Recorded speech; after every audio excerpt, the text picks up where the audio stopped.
we think that we know Jesus. Okay? We have a picture of him in our minds. When I was growing up, my grandmother had a picture of Jesus sitting on her dresser. It looked something like this. Okay? Actually, she had two identical pictures in the same plastic holder sitting there. One was facing one way and one was facing the other way.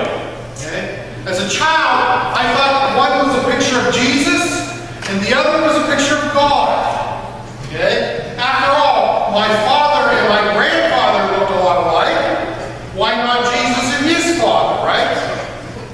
And as a child, I thought my grandmother was really, really old. So I thought, as far as I knew, she took the pictures herself. Now, as I got older, I began to experience other portrayals of Jesus. There is laughing Jesus. There is shining Jesus. There is resurrected Jesus. And then I started seeing Jesus portrayed as something other than white, blue-eyed Jesus. Okay? Asian Jesus. Okay? Black Jesus. Middle Eastern Jesus. But with all of those portrayals, the one thing that remained consistent was the personality of Jesus. Jesus was kind. Jesus was loving. Jesus welcomed all. Jesus cared for all the little children.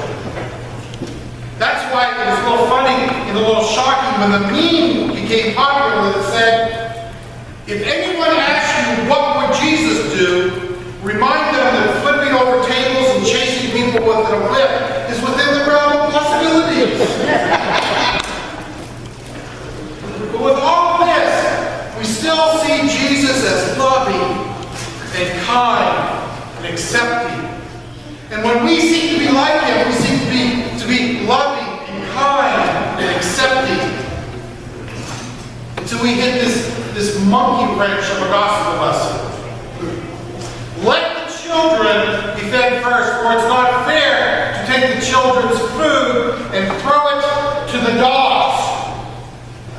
Dogs! Dogs. And Jesus is talking about this woman's little daughter. Dog. Now scholars and preachers have tried to soften up that word dog that Jesus used to refer to the woman's daughter.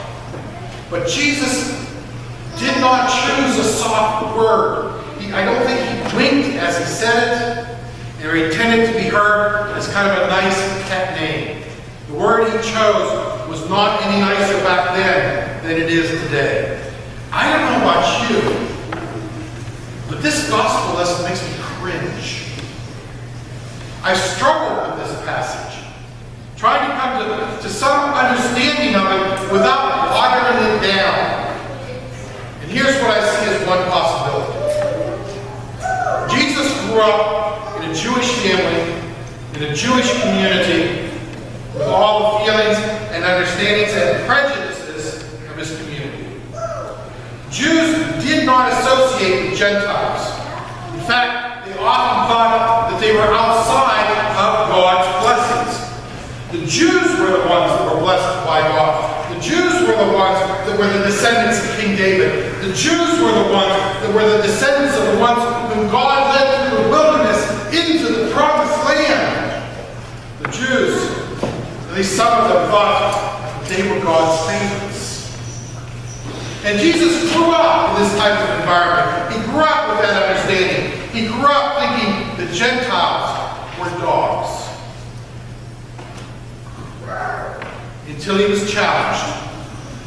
Challenged by a Gentile woman who just wanted this miracle worker to heal her daughter. Challenged by an expression of love that would take this woman outside of her community, outside of her faith system, outside, all the way to someone who was entirely foreign to her, all the way to Jesus. Yes, Lord, but even the dogs under the table eat the children's crumbs. And maybe maybe that's when Jesus' eyes were opened. And he knew. He knew that he had come not just for the Jews, not just for one group of people, but for all of humanity.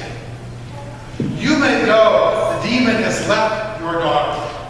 And with those words, Jesus' salvation was expanded to all people.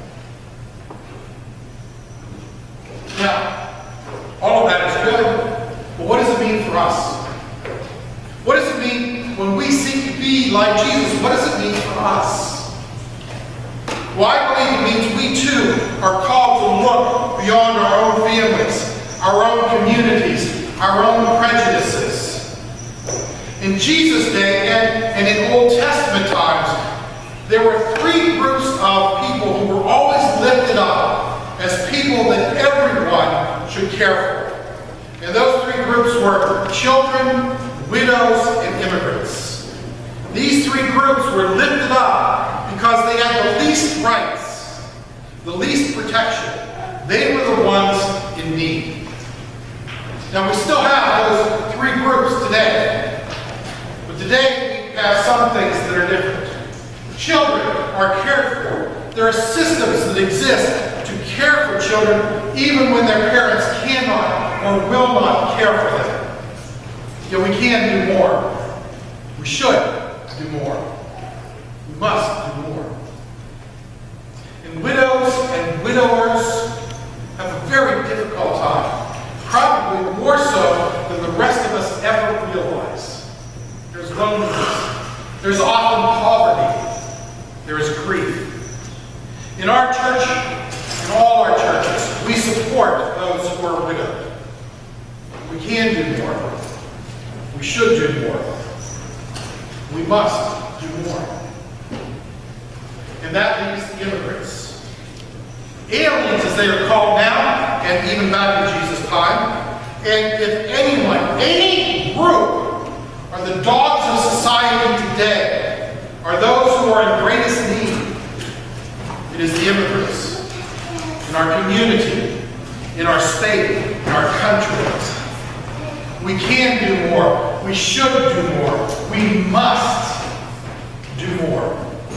Jesus moved beyond his culture, beyond his upbringing, beyond the prejudices of his community, and opened himself up to the needs of those around him, to the outsider, to the other, to the immigrant. We can do no less. We should do no less. We must do no less.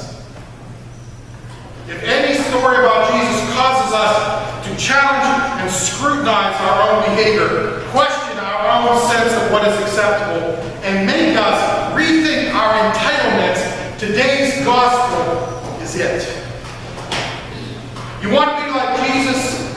Then you must move beyond your comfortable circle of people who are just like you and become a servant to those in need.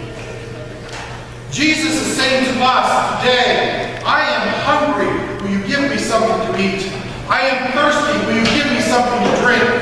I am a stranger, an immigrant, will you welcome me? I am naked, will you clothe me? I am sick, will you care for me?